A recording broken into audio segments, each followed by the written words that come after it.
कुछ नहीं कर पाओगे। सबसे पहले अपनी लाइफ का कंट्रोल लो। Take back the control of your life.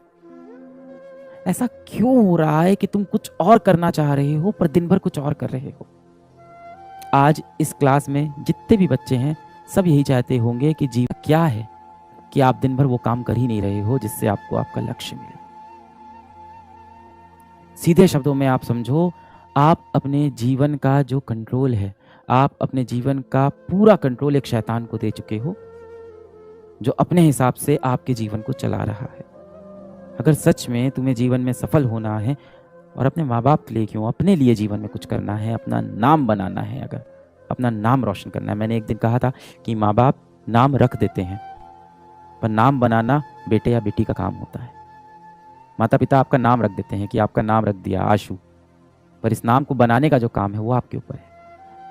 अगर आप सच में अपना नाम बनाना चाहते हो, अगर आपके सच में दिल में ये इच्छा है कि आप जीवन में कुछ बड़ा करोगे, तो आप दिन भर ऐसा कर क्यों नहीं पा रहे हो? आप फंस क्यों गए हो? पुराने समय में क्या होता था कि जो राक्षस होता था, जो दुश्मन होता था, जो शैतान होता था, वो सामने दिखाई पड़ता था।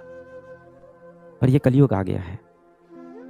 कलयुग के अंदर आप देखो, जितनी भी बुरी शक्तियां हैं वो अब दिखाई नहीं पड़ती। उन्होंने हमारे मन के ऊपर काबू कर लिया है।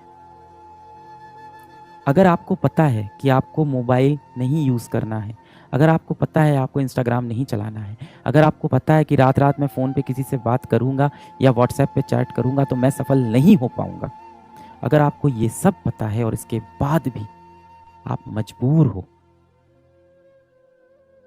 आपके पास अपने जीवन का कंट्रोल नहीं है, तो जाहिर सी बात है कोई तो शैतान है जो दिखाई नहीं पड़ रहा है।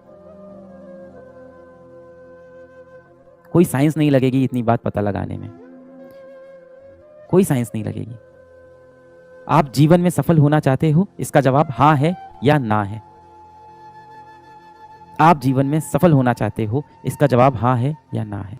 आप अपने माता पिता को एक अच्छी जिंदगी देना चाहते हो, इसका जवाब हाँ है या ना है। आप एक अच्छा घर खरीदना चाहते हो, इसका जवाब हाँ है या ना है। आप देश में हर किसी की सेवा करना चाहते हो, इसका जवाब हाँ है या ना है। आप एक अच्छे व्यक्ति बनना चाहते हो, इसका जवाब हाँ है या ना है। इन सभी का सच्चे दिल से माफी मांगना अपनी गलतियों के लिए, एक अच्छा इंसान बनने का संकल्प लेना, और ये क्रिया हर शाम करना शुरू कर दो। अभी हुआ क्या ना कि कलयुग के अंदर क्या हुआ कि पढ़ाई पढ़ाई के नाम पे भगवान पे विश्वास ना करने को पढ़ाई समझने लगे लोग, कूल समझने लगे, अपने आप को एजुकेटेड समझने लगे लोग। माँ बाप से बदतमीजी से बात करने को एजुकेटेड समझने लगे हैं लोग।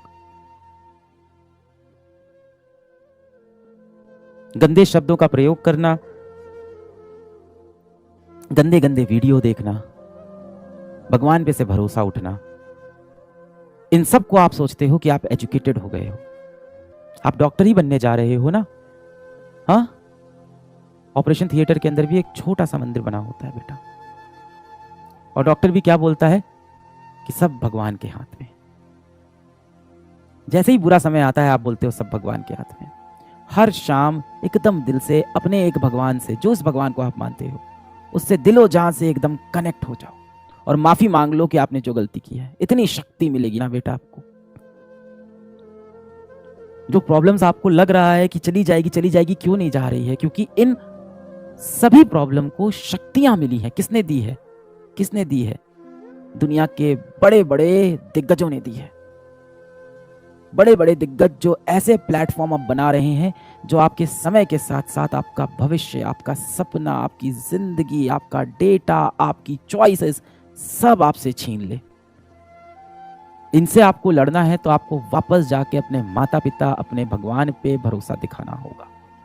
आपको मैं क्या मोटिवेट करूंगा भाई? आपको मोटिवेट होना है, आप बजरंग बली से मोटिवेट होना, वहां है असली शक्ति।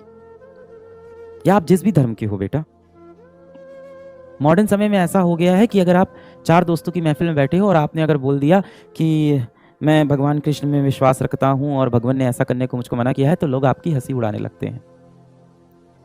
क्यों वो लोग बुरे हैं? नहीं, क्योंकि उनके दिमाग पे कलयुग के शैतान ने कब्जा कर लिया है। वो यही तो चाहता है कि आप भगवान से दूर हो जाओ, अपनी संस्कृति से दूर हो जाओ, आप अपने कर्म से भटक जाओ। श्री कृष्ण क्या बोलते हैं कि भाई कि सबसे बड़ा जो संन्यास है वो कर्म है। सबसे बड़ा जो संन्यास है वो कर्म है। आप गीता में जाना, अध्याय 18 है, और अध्याय 18 का अगर आप देखोगे तो टाइटल है सन्यास, सन्यास के ऊपर है पूरा। और अगर मैं आपको संक्षेप में बताऊं, अगर आप सोचते हो कि पहाड़ पे चले जाना और सब कुछ त्याग देना सन्यास है, भगवान श्री कृष्ण ने ये बिल्कुल नहीं बोला। भगवान श्री कृष्ण ने बोला है कि सर्व कर्म फलम त्यागम परुष त्यागम विकक्षणा, कि जो सारे कर्म के फलों को त्याग दे वो सबसे ज़्यादा विकक्षणाज है, मतलब सबसे इंटेलिजेंट लोग हैं, वो सबसे बड़े बुद्धिजीवी हैं वो लोग। पर कर्म को त्यागने वाले बुद्धिजीवी नहीं होते। अपनी जड़ों को वापस मजबूत करो, अपने सच्चे दोस्तों को खोजो। सच्चा दोस्त कैसे पहचान में आएगा? वही आपका सच्चा दोस्त है जो आपके पैर पकड़ के आपको नीचे ना खींच रहा हो। आपका सच्चा दोस्त वही है जो आपके टूटे हुए पंख को आपके शरीर से वापस लगा रहा हो और आपकी उड़ने में मदद कर रहा हो। अब अगर वो दोस्त आपके लिए बहुत हंसी मजाक वाले रील्स आपको नहीं शेयर करता है, वो दोस्त अगर देखने में कूल नहीं दिखता है, कोई बात नहीं बेटा, ये चीजें जीवन में मायने नहीं रखती हैं। आपका सच्चा दोस्त वही है जो आपको आगे बढ़ने के लिए लगातार प्रेरणा दे रहा है। आपका सच्चा दोस्त वही है जो आपको बोल रहा है लगातार कि आप गलत कर रहे हो। इस तरह से आप जीवन में सही दिशा में नहीं जाओगे। और हमारी ये आदत होती है कि जो भी व्यक्ति हमारे बारे में बुरा बोलता है, हमें क्रिटिसाइज करता है, उससे दूर होना स्टार्ट कर देते हैं। हो सकता हो आपका बहुत सच्चा मित्र हो और इसीलिए आपकी बुराई कर रहा हो और आपने उससे बात करना ही छोड़ दिया। अपनी जड़ों को वापस मजबूत करो, ये सारी दिक्कतें वहीं से हल होंगी। आप सब तो डॉक्टर बनने वाले हो ना, बताओ कोई इंसान बीमार कैसे ना पड़े? बताओ हमें बीमारियां क्यों होती है? मैं बहुत बेसिक सवाल पूछ रहा हूं, आप सब तो डॉक्टर बनोगे। हम सबको बड़ी बड़ी बीमारियां से बचना है तो हम क्या करें? क्या बोलते हैं उसको? अपनी इम्यूनिटी को स्ट्रांग करें, है ना। हमारे जो शरीर के अंदर रक्षा होती है, जो हमारा शरीर खुद की रक्षा करता है, उस सिस्टम को हम और ज़्यादा मजबूत कर लें, अपनी इम्यूनिटी को स्ट्रांग करें। दवा खाने से तो लोग सही नहीं होते, आपको भी पता है। तभी तो बोला जाता है prevention is better than cure. दवा खाना तो मजबूरी हो गई क्योंकि बीमारी शरीर में प्रवेश कर चुकी है। अपनी इम्यूनिटी स्ट्रांग करें। अब आप मुझसे आके रोज टैबलेट मांग रहे हो कि सर कुछ दवा दे दो जिससे मेरा ये सारी बुरी आदतें मेरी जीवन की छूट जाएं और मैं एक बहुत अच्छा व्यक्ति बन जाऊं और जीवन में सफल हो जाऊं। तो मैं आपको दवा दे दूंगा। दवा का असर क्या होता है? कितने दिन रहता है?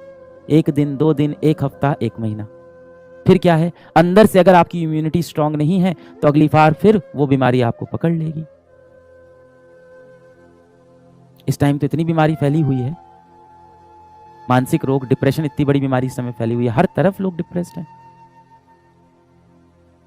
अपने लिए आपके पास समय ही नहीं है। रात में 3 बजे सोते हो, सुबह 12 बजे उठते हो, दिन भर पढ़ने की कोशिश करते हो, पढ़ाई में मन लगता नहीं है, आंख के नीचे एक गड्ढा हो गया है, अंदर से आंखें लाल हो गई हैं। घर में माता पिता बात करते हैं तो चिढ़ होती है कि क्या बात करें इनसे। पूरे समय लगता है कि पढ़ने का समय नहीं है, और जब पढ़ने बैठो तो पढ़ने का मन नहीं करता है। पढ़ने बैठो तो मोबाइल हाथ में लेके चलाने का मन होता है, मोबाइल चलाओ तो पूरे समय अपने अंदर से गिल्ट होता है कि मैं क्यों मोबाइल चला रहा हूं, चलो मैं पढ़ाई कर लूं। मैं आपको टैबलेट दे दूं तो टैबलेट से आपकी जो बीमारी है वो 1 दिन, 2 दिन, 1 महीने के लिए सही होगी।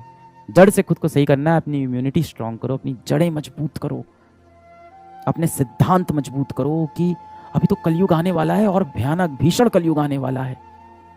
आगे जो भीषण कलयुग आने वाला है जिसमें आर्टिफिशियल इंटेलिजेंस आपके सामने आने वाला है, वो तो आपको आपके लक्ष्य से पूरी तरह से भटका देगा।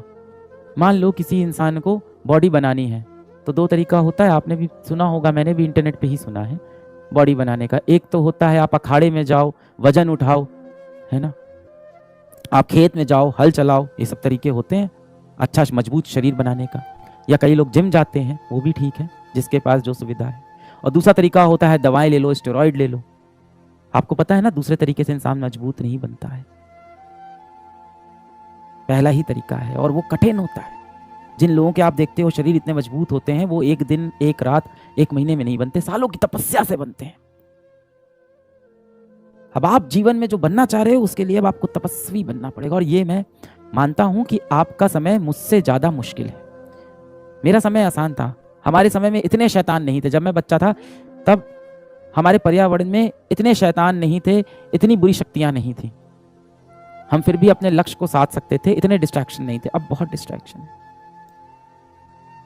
You are a generation that is cursed with technology. And the only solution to fight with this technology is to get back to your roots. आपको क्या लगता है जो इतने बड़े बड़े टेक जाइंट हैं, जिसने इंस्टाग्राम बनाया, जिसने शॉर्ट्स बनाया, जिसने रील्स बनाया, क्या वो खुद दिन भर रील्स स्क्रॉल करते होंगे? कभी नहीं करते होंगे। आपको क्या लगता है जो लोग वेब सीरीज बनाते हैं, ओटीटी प्लेटफॉर्म बनाते हैं, वो कभी उन पे अपनी खुद की मूवीज देखते होंगे? कभी नहीं देखते होंगे। पूरे टाइम ये देखते हैं कि हमने मासूम जनता को पकड़ के अपना कंटेंट दिखाया कि नहीं दिखाया। 18 साल की उम्र के कितने बच्चे हमारा वीडियो देखते हैं, अब उनको हम अगला ऐड कौन सा दिखा दें, और किस तरह से हम मार्केट में एक वेंडर के पास जाएं और उससे